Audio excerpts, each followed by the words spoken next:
Let's start off with some students. You can stand up, too. Stand up, tell them who you are. Got about 6 or 7 for you. Hey, Kobe. On behalf of everyone, thank you so much for being here today. My name is Sarah Hughes.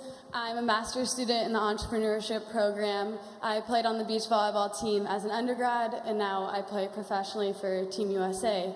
My question for you is, what did you know and learn at the end of your career that you wish you knew at the beginning?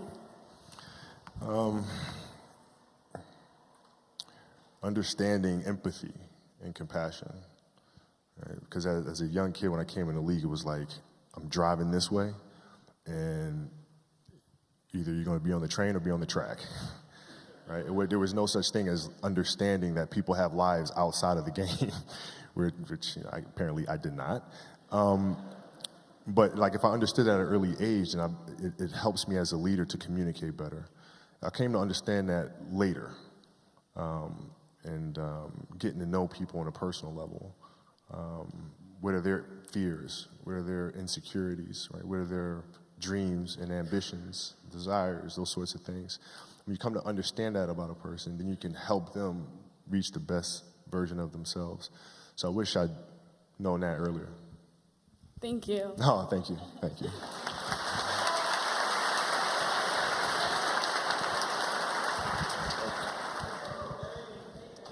So, Kobe, how you doing? What's happening?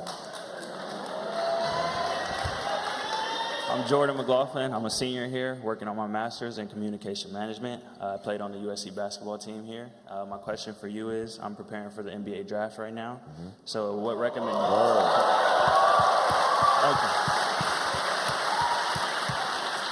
What recommendations do you have for someone on picking an agent? Don't, because it's a dying business. I hope there are no agents in here. It's probably, no, I'm kidding. I was very fortunate because Rob was the kind of agent that worked in collaboration with his players.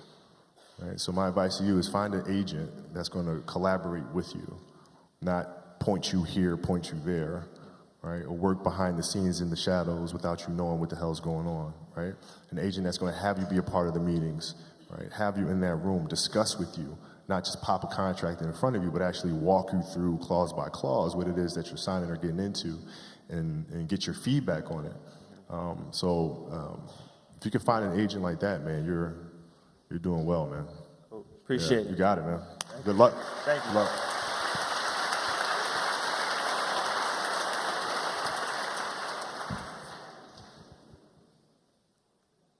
Hi, my name's Waverly. I'm a senior majoring in international relations and global business. And I really enjoyed hearing about your different projects and new businesses. And I was wondering if you've had to tone down your competitiveness and your approach in a new work environment. Yeah. More than a little bit. Yeah. No, well, like I said, basketball is different because it's such a direct competition. And what we do now, there isn't. The competitiveness that I bring to work every day is really helping people, in a sense, be competitive with themselves, right? If you're animating something, or you're writing a screenplay, or you're composing a piece of music, is that the best you can do? Right? Don't ask me. Don't say, okay, do you approve? Don't ask me. I'm not the musician. I'm not the composer. You know, right? So the competitiveness is more from an individual perspective. Is this the best you can do? And if the answer is yes, then off we go. So it's different. Mm-hmm. It's different. Thank you so much. You got it. Very welcome.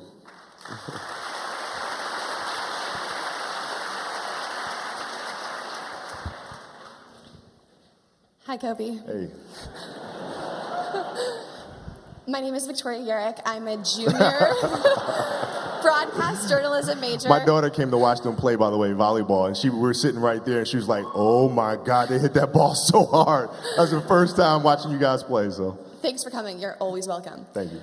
My question for you is, players like Kevin Love and DeMar DeRozan are coming forward sharing their stories about mental health. What is your take on this, and why is it important that elite athletes join in on this universal conversation? Well, that's a great question. I think it's important for athletes to own what it is that they're going through. It's awareness, right? I think a lot of times we try to tell children, tell young athletes in particular, that if you have those thoughts and those feelings, that's weakness. That's bad. You shouldn't be feeling that, which then causes them to feel some type of way about themselves. Right? They carry that around with them for the rest of their lives. And I think the most important thing is for us to be aware of what's going on in here. Not that it's bad, good, or indifferent, but it's awareness. And once you're aware of it, then you can choose to walk hand in hand with it, or you can choose to fight it, but you're making that decision. If you just can constantly bury that in the distance, then it starts festering, and it comes up in different ways and manifests itself in different ways. So I think it's unbelievable what DeMar and what Kevin are doing, and hope to see more of it. Thank you. You got it. You got it. Thank you.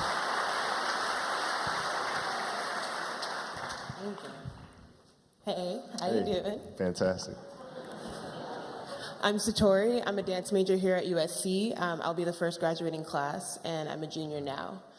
So of course I have to ask, a lot of times dancers and athletes find themselves at odds with each other, even though their crafts sort of demand the same thing from them. Sure. So I have to know, how do you see dance and other art forms and athletics in alignment with one another?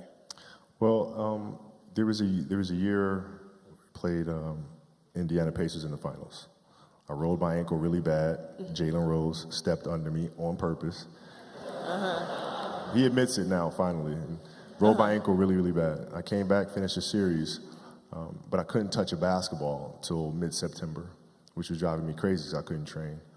But I looked at, this was like the 10th time I rolled my ankle in one season. So I'm looking at that and I'm saying, okay, I got to address that.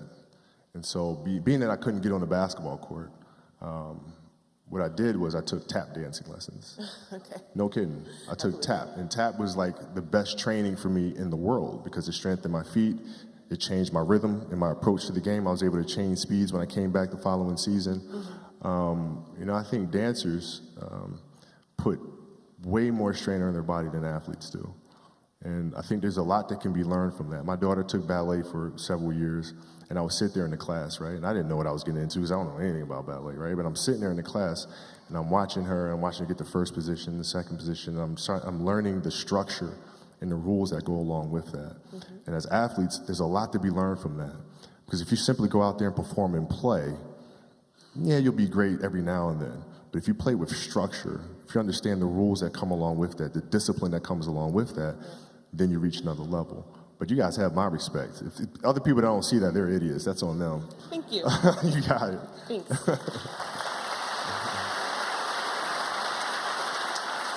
By the way, I was a horrible tap dancer, by the way. That Mamba mentality didn't translate to that shit, man. How's it going, Kobe? Good, man. How you doing? Good. So my name is Malik. I'm a senior studying communication. I'll be earning my master's in communication management. I'm on the football team. So I was just wondering, what is the most important thing that I can take away from football that would translate into my life after sports? Well, I mean, it's different for everyone. I think for me it was the discipline, the teamwork. I mean, I think teamwork's the most important thing. In the sense of, sports is a place where you can have so many different ethnicities, people from different religious beliefs, political beliefs, but you're all grounded with one focus of achieving one thing, right? So being able to put those things to the side to accomplish a goal. And that's one of the strongest lessons I think you should take from team sports. Thank you. Appreciate it, man. Good luck to you.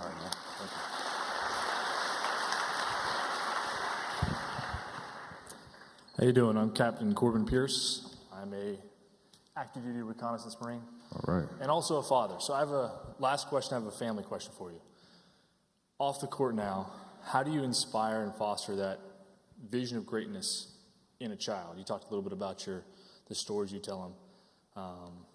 A mentality that's very different than what they see every day in social media and so on. I try to get my kids to see the beauty in the process. So when they got old enough, I used to take them with me to workouts. And they used to be over there kicking a soccer ball around or whatever, but they would see, right? It's not they're sitting there and watching upset, but they would see. They know I'd get up at 4 o'clock in the morning, right? They know I'm training again, and this film, Dear Basketball, I mean, they were there with me as I was writing it and going through the animation process, going through step by step. And I think the important thing that we can do as parents is to lead by example, but also encourage our children to think incrementally. Not to say, okay, I want to be like, Gianna, for example, my daughter who plays basketball now. She said, Dad, can you teach me how to play basketball? I'm like, sure. She's like, okay, I want to be better than you. I'm like, all right, cool. Let's start with 15 minutes a day, right? And for 15 minutes a day, we just stood right in front of the hoop and just shot, right under the hoop. We didn't move around, we didn't do any dribbling, just 15 minutes a day, just shoot here, right? And you do that for a month and a half. And then next month, you step back. And then next month, you step back again. And then you start working on dribbling, right? And so I think through actionable things is how we teach our children, right? Because we can sit there and tell them, we're not, we're a kid, we didn't listen, right? But through sports, you can teach them how to think things incrementally because that's the way they behave. And if it becomes a part of their process in sports, it'll become a part of their process in life as well. Thank you. It's an honor to hear you talk. Thank you. Thank you.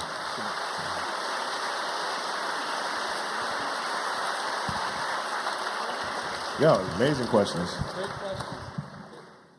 questions. Imagining you training your daughter to play basketball, I sort of thought of the Karate Kid and Mr. Miyagi. Just do this one thing. Just do this one thing for a month. So for a month, his daughter's just shooting like 3-foot bunnies from the front of the rim. That's it. It's been a great time. I told you. And speaking of Corbin's last question about parenting and Mamba mentality, I want you to share why we promised to get you out of here and what you have to do today. What's your other obligation? Oh, because I don't like being second in carpool line. No, I'm joking, but I'm really not. No, my schedule's always the same. I get up super early, I write, I work out, I take the kids to school, and I go to the office, we work more. And then every day, I'm there in carpool to pick up my baby from school. And so I don't miss that. I don't miss it. And competitively, sometimes when I pull up and there's a car in front of me, I'm like, how the fuck? How are you here before me? Like, I'm here 50 minutes before. Like, what the hell? God. Yeah. Always could be. Imagine him, cutting you off at carpool, just like you dodging in the last minute, cutting you off. Just always competing some way against yourself. No, it's just annoying. It's just annoying. Well, at USC, we compete as well. We compete for the best students, the best entrepreneurs, the best dancers, the best athletes, the best engineers, the best guest speakers. We really try and bring everybody here. Right.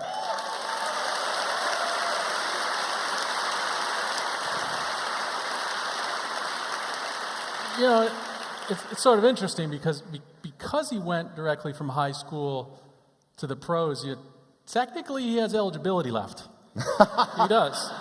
So I thought I would bring a great representative from USC to help thank you. Please welcome the head football coach, Clay Helton. Clay.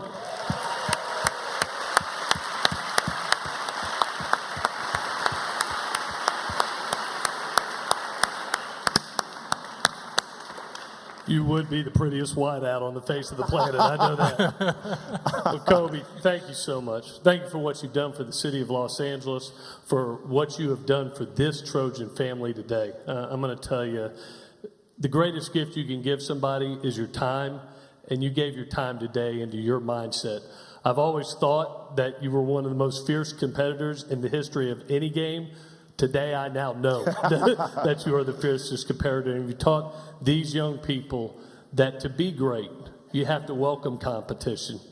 It's something that is innate in all the great people, and no matter what field you're in. And we'd like to thank you from our Trojan family to you.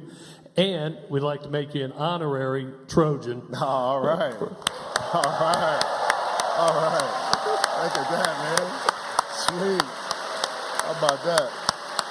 Yeah. Thank you. Yeah, thank you. Appreciate you being you, buddy. Thank you. Thank you, thank you, thank you. Stay up here. Hey, students who ask the questions, get up here for a quick picture. This will show off the guns nicely right here. This will be nice. Students who ask the questions, come on up really quickly. Guys, thank you for coming today. It's been a great day at USC. It's great to be a Trojan. Have a great week. Fight on. Thank you. Thank you, Kobe.